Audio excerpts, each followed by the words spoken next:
third generation kids that, they're more than happy to identify as Lao. More folks are just like seeing Lao as being normal, right? But growing up as a kid in the diaspora, when you don't see yourself in mainstream, Right.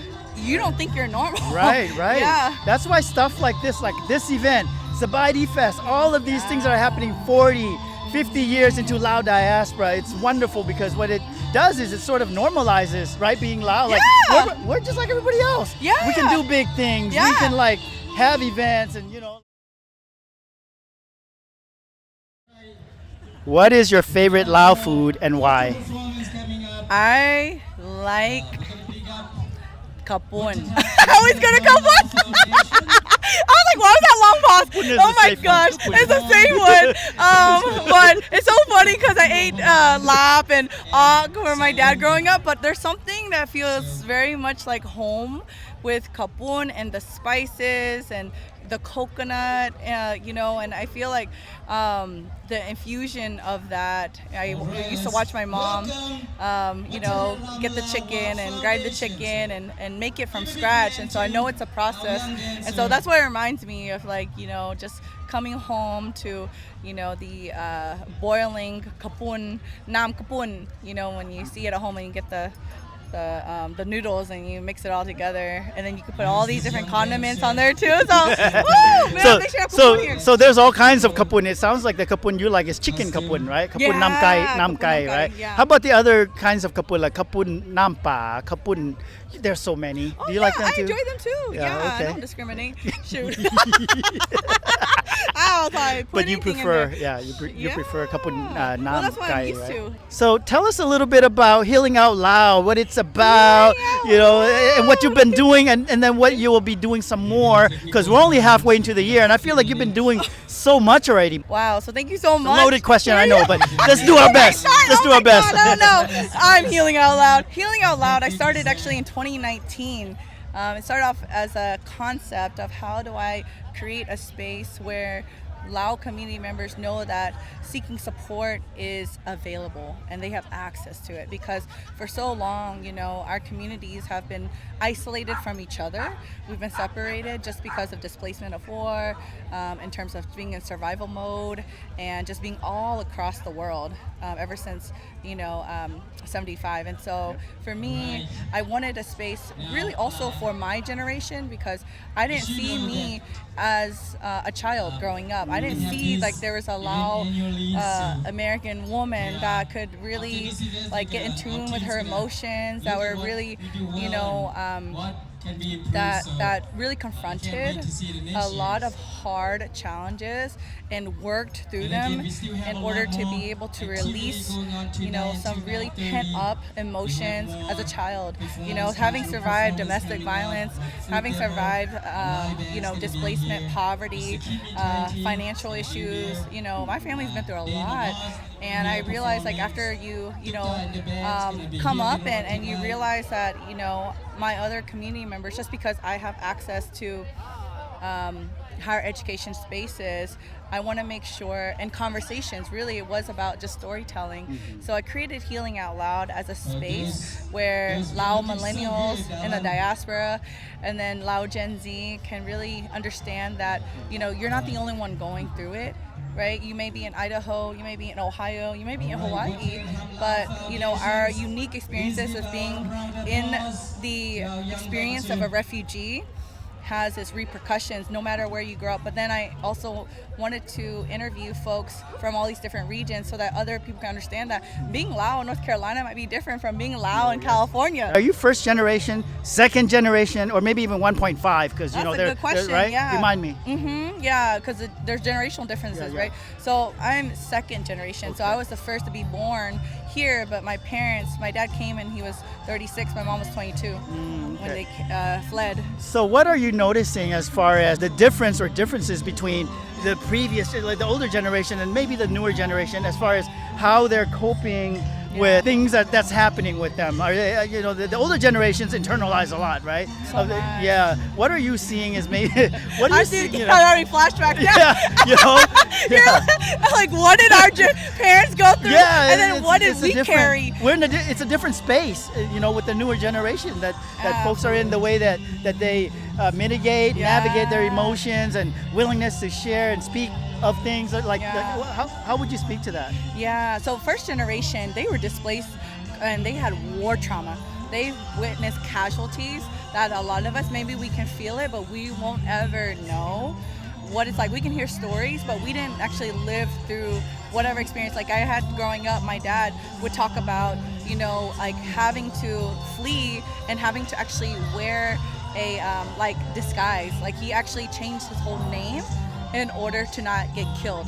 And so I will never know what that is like. And so I'm thinking about displacement from war. That's like first part of the intergenerational. That's historical trauma. And we talk about intergenerational trauma. We're talking about like our parents did not have capacity to provide us emotional connection and space. A lot of us, I wouldn't say all of it, but a huge part of navigating war dynamics and intergenerational trauma is also understanding that our parents, not that they didn't want to be there, but a lot of times they didn't have a choice, that they had to work 50, 60 hours a week in order to, pay rent and, get the money on the table. For our generation, I'm thinking about us and having seen our parents in survival mode and not having that space to really connect and find attunement.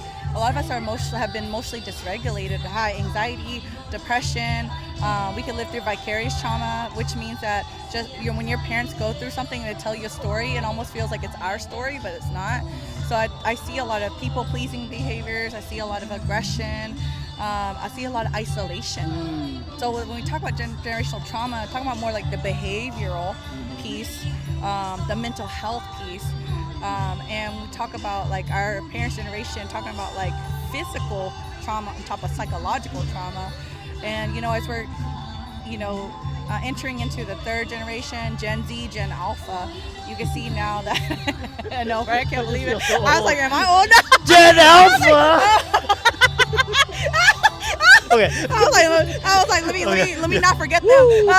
But so I would say that's the main differences I see from first generation, second generation, my generation, and now third generation kids that they're more than happy to identify as Lao. More folks are just like seeing Lao as being normal, right? But growing up as a kid in the diaspora, when you don't see yourself in mainstream, right, you don't think you're normal. Right. Yeah. That's why stuff like this event, Sabaidi Fest, all of these things that are happening 40, 50 years into Lao diaspora, it's wonderful because what it does is it sort of normalizes, right, being Lao. Like we're just like everybody else. Yeah. We can do big things. Yeah. We can like have events. One thing that I will mention that we're so not used to centering ourselves, sometimes we don't know what to do. Well, I'm saying like outside of San Diego, right? Because San Diego has a huge Lao community that I want to make sure that that's the context here. That, it may be normal to be Lao in San Diego, but why people fly from everywhere across the states. I hear people from Connecticut, New York, they're flying in. Yeah. So to get that dose of Lao energy and to realize that you don't have to explain yourself. You don't have to reiterate who you are. You are to us. You're already, here. You're accepted, and it's beyond food, but it's just about culture. Right. It's about community. It's definitely more than just about food. Yeah. This event is, Yeah. And it's wonderful to see stuff that's not food related, like what you're doing, and others as well. There's merchandise and therapy stuff. Yeah, so I wanted to normalize that. Again, it's okay, and we can make light of a situation whenever we take the time to reach out and heal. That, hey man, like the funniest people have been the most traumatized sometimes. So I think about like how can we make mental health accessible for our community, and knowing that, hey, it's not like like I'm gonna feel ashamed when I say that I'm struggling. That, hey, you know what, like when you reach out and say that you're struggling and I'm struggling too, that it helps actually eliminate that shame and to decrease it. For us to build a stronger bond, and knowing that we have each other, that we don't have to go throughout the world isolating, because there's been a lot of like issues with like trust in our community. It's like, I don't trust them, I don't trust this person. It started from the war. It started from the political parties. And we go way back. So I do a lot of education too on Healing Out Loud to make sure a lot of generations beyond us that don't know that history, that, hey, like it wasn't that we were born all of a sudden we had internalized hate. it was like, you know, embedded in like systems. And so now part of doing Healing Out Loud and going to these festivals is being able to have people recognize that, hey, like, you know, when we come together, we're more proud, and we're just I think there's just a lot of strength, you know, and unity, and being able to share, like, this is what we've been through, but we can do better, you know, we can be better for future generations, that we don't have to settle for trauma, that we can work on ourselves and take accountability now as we have more resources and not being in that survival state of mind. I feel like all the Lao New Year stuff is dwindling down 3 months later. Lao New Year is over after 3 months. This is, you know what, June is Lao month. Yeah. We're going to just say it's Lao community right? month. Yeah. Anything else you're getting into this year? Yeah, well, you know, I'm restarting the podcast. And so season 3, I've been interviewing different people in our community. I'm actually going to start interviewing myself. I'm going to start asking myself those critical questions. And I'm That's really not a bad idea. Yeah. I'll be like, Rita, so how was your day today? Go to the other chair, right? Like, or turn the camera. You know? And I was like, have a camera on a I was swivel. Like, you let know? me do some positive affirmations right now. And so I was like, I am somebody. I am not somebody. just anybody, but somebody. I am somebody. Inspired by Reverend Jesse Jackson right there. So you know, that's a huge thing that I want to get back to, because I've been you know, doing a lot of different events. Actually, I was going to talk about the retreats. Yeah. I'm doing I started doing Healing Out Loud wellness retreats specifically for Lao Diaspora women and femmes. You know, just centering, you know, our women and femmes who do so much work in the community but don't get that much recognition. And so I started doing it at nature parks. So first one was like Lake Arrowhead. The second one was actually in Joshua Tree, a very spiritual place. I love hearing this, because we know that nature is healer. We know that you know, humans need nature. Nature doesn't really need us. Yeah. And I feel like in therapy right now, the modalities are effective. Well, there's many treatment modalities that are effective, but anyway, going like nature is just I just love hearing this, because walk and talk therapy, walk and talk in nature therapy. It's just about being out in the community. Like, that's therapeutic right there. Yeah, exactly. Because we are on our phones, you know, on our screens so much with technology, that right now, you know, the thing that's in right now, and that we need is to be out in nature. So I'm happy to hear this. Yeah, you know, we're so busy. We're so, like, you know, almost like warped into this like other world. We live in a digital media world, and who knew that, you know, our eyes were gonna get glued to a screen after, you know, especially with COVID.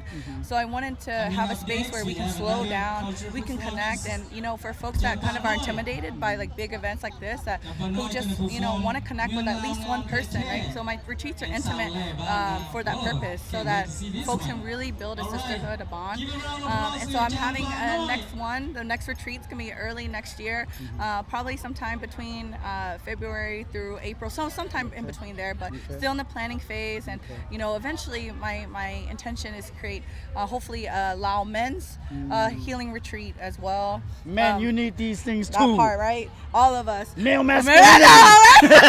Let's deconstruct the patriarchy.